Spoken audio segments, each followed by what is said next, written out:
Choosing a method for solving linear systems. The graphing method. Use this method when you want a visual display of the equations or when you want to estimate a solution.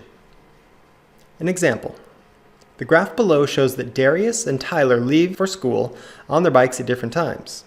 Notice that their speeds are the same, so they never meet along the way.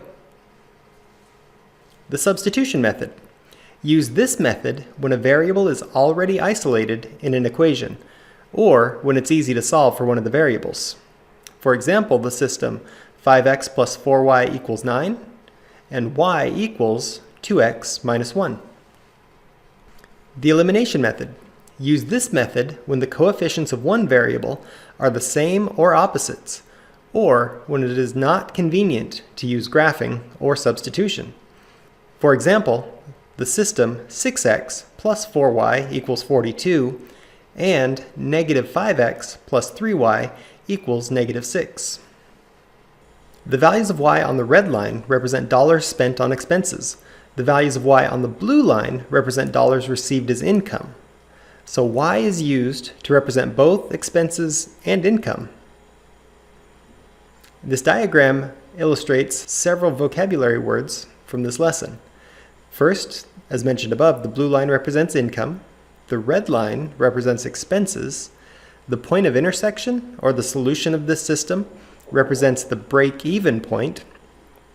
Areas to the right of the break-even point represent scenarios where money is made, and areas to the left of the break-even point represents areas where money is lost.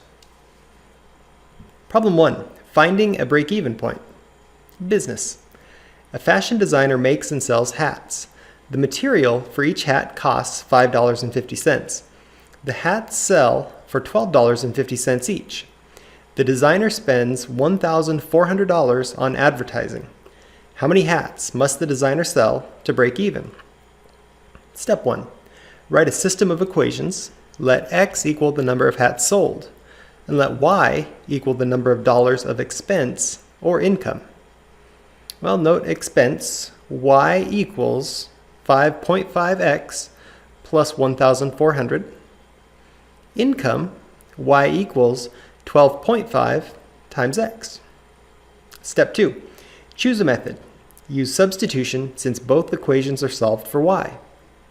Y equals 5.5x plus 1,400.